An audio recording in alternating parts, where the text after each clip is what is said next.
Afternoon, everybody, and welcome to our third Lunchtime Live session as part of Post-16 Careers Week. Today we're going to be talking about apprenticeships and vocational qualifications, so helping you to start those conversations and spark ideas about further and higher education training pathways. So to begin with, how much do you know about studying for an apprenticeship or vocational qualifications like BTECs or MBQs?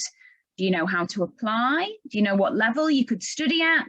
And which colleges or training providers offer them or where they could lead? That's just some of the questions that we're going to be tackling today. So let's get started with a quick overview on apprenticeships.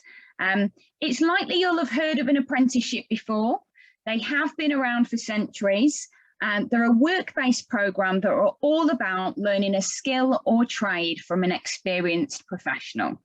Modern apprenticeships, however, are really flexible. You can study at a range of different levels from 1 to 7 across various different disciplines or subjects and at any stage of your career. As GCSEs are a level 2 qualification, you'll most likely start from the next step up after secondary school, so a level 3 or above, but you can start at a level 2 if you wish and even study all the way up to degree level. Now at age 16 to 18, an apprenticeship must last a minimum of 12 months, but they're usually 2 years in duration. You spend 80% of your time as a trainee, getting hands-on experience in the workplace and learning as you go along. The remaining 20% of the time, you'll be required to undertake training. This could be in a college environment or via a training provider.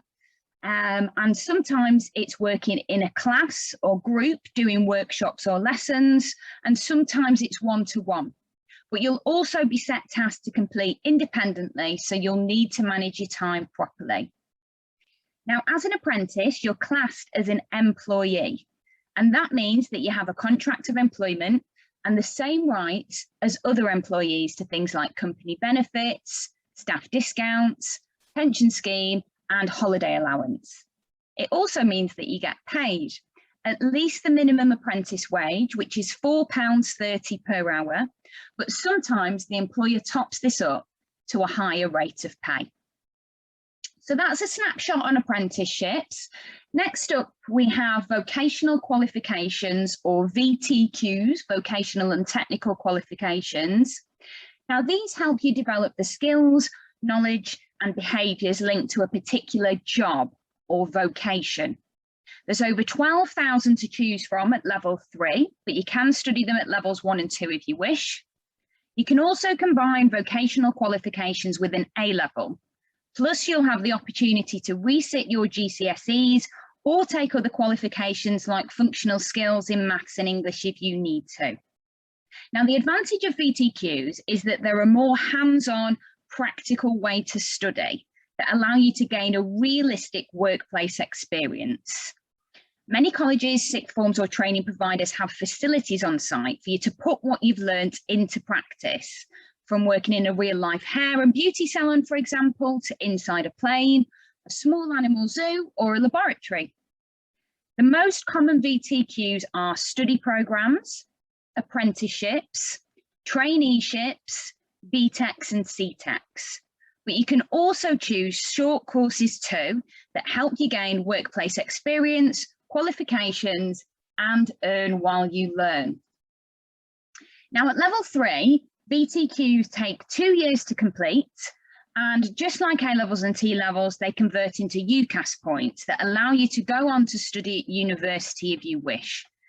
They're available in a wide range of subjects and designed for specific job roles, so can often help you get a jump on the career ladder and find work in your chosen profession more quickly due to having hands-on experience and practical skills. Apprenticeships and vocational qualifications are a great choice if you have a good idea of what you'd like to do as a career and are ready to start working towards that goal. You'll achieve a qualification and get work experience in industry sectors that are in demand with good job prospects at the end.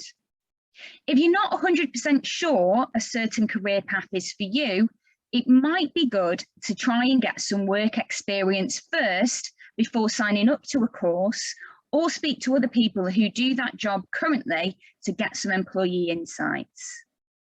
Be sure to visit the college or training provider first to find out about the course content, the work placement element, their facilities, and ask questions to the course tutor or current students if you can. Now, don't panic if all of this feels a little bit overwhelming. As part of Post-16 Careers Week, we've put together a whole host of tools on the Stockport Jobs Match to help you, on the Stockport Jobs Match website to help you. If you visit our homepage, there's some banners on there with Post-16 Careers Week. Just click on one of those and it'll take you to the main events page. From there, you'll be able to find a range of student and teacher resources.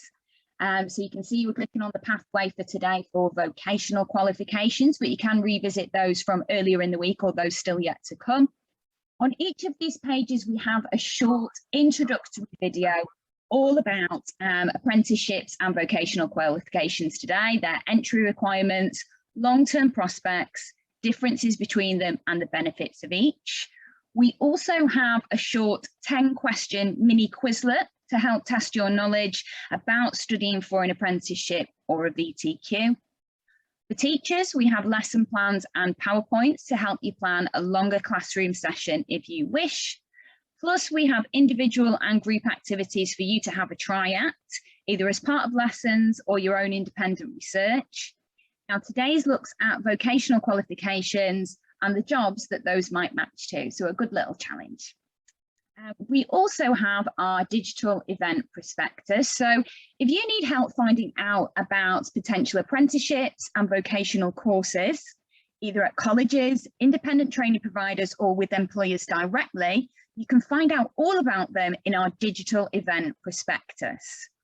So here again, if you click on the main event page and go to the virtual exhibition, you'll be taken to a page where you can download the event prospectus. You'll find an A to Z of local providers, as well as a floor plan that you can use if you wish. You can either click on the event stand number or on the details of the provider themselves, and you'll be taken to a dedicated web page featuring all of their contact information, their social media links, a short exhibitor video to introduce themselves, additional videos including virtual tours of the campus and facilities, a summary of their courses and what they have to offer, open days and application deadlines. So you can see the example on the screen here. We're just going to click on one of the providers, which is Reese Heath College, I think. Yeah. So that takes you to the example profile all about Reese Heath, where you'll see the exhibitor video and information about courses, a map of where they are, the open dates, etc. So all the information in one place about all of the different providers. Now, choosing a college or training provider to continue your studies with after secondary school can feel like a bit of a minefield because there's lots available, but it is an exciting decision. So we've narrowed it down into the local training providers and colleges and what they offer. So in terms of our virtual exhibitors, if you want to study for an apprenticeship, the colleges that offer apprenticeships include Reese Heath College, as we've mentioned, which is at stand 25, Stockport College, which is at stand 27, Tameside College, which is at stand 28, the Manchester College, which is at stand 29, Trafford College, which is at stand 32. If you would like to study for an apprenticeship and want to explore independent training providers, you can look at the information for the Growth Company at stand 19, Daymar Training at stand 18, the Back to Work group at stand 17, and Juniper Training at stand 15. Juniper also offer traineeships, which is a good route to choose if you're not quite ready for an apprenticeship. They're a pre-apprenticeship vocational course, shorter in duration, and give you an idea of what you could take an apprenticeship in later. So if you're not quite ready to commit to a full apprenticeship, traineeships are worth exploring as well. If you want to study for a vocational qualification at college, these are the colleges that you should look out for and attend the open events for. So we've got Reseed College at stand 25, Stockport College at stand 27, Tameside College at stand 28, the Manchester College at stand 29, Clarendon Sixth Form College at stand 30, Aquinas College at stand 31, Trafford College at stand 32, the Cheadle College at stand 33, and Marple Sixth Form College at stand 34.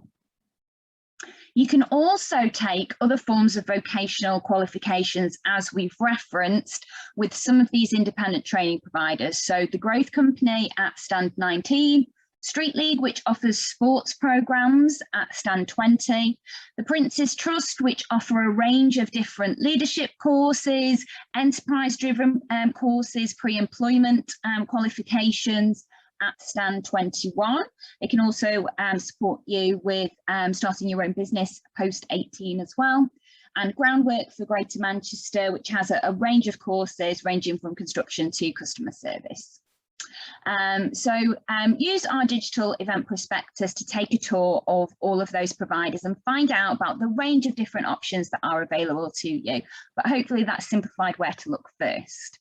Now, as we mentioned previously, employers often choose their own specialist training provider to recruit and manage their apprenticeship programs. So you can also find out about apprenticeships by applying to an employer directly, and apprenticeships are most frequently advertised in the same way as job vacancies rather than specifically as a training course.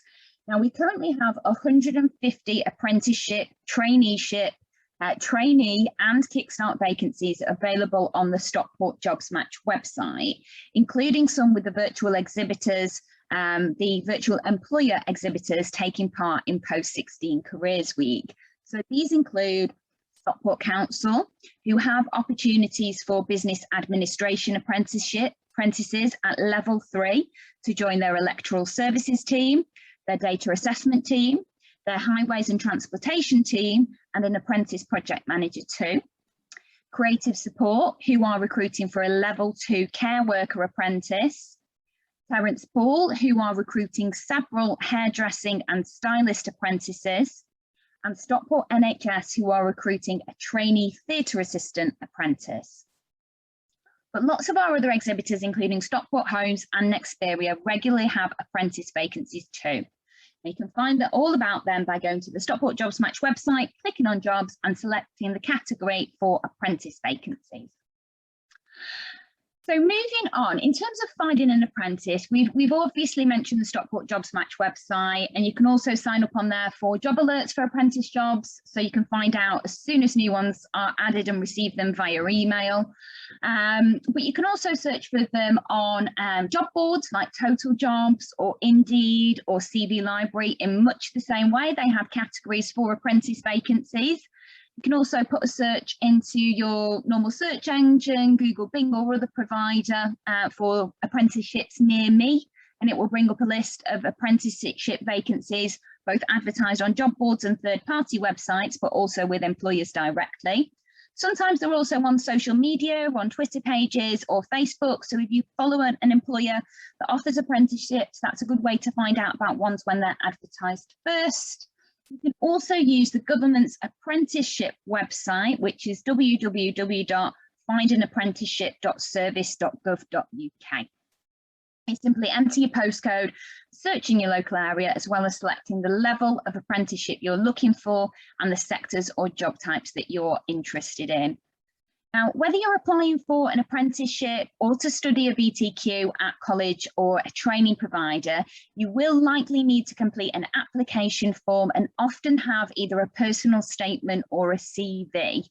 Now, your application to a college or training provider will usually need to include basic information like your contact details, personal information like age, ethnicity and religion, where and what you've studied so far. Sometimes you'll be asked for your qualifications and predicted grades as well. Your course choice in order of preference if you're selecting more than one, your support needs, and some information about you. Now, we covered college application forms in our Lunchtime Live yesterday, all about A-levels and T-levels. And we had a sample college application form that we ran through with what to fill in each section. And that's still available on the website for you to download a kind of Word document with a sample application form.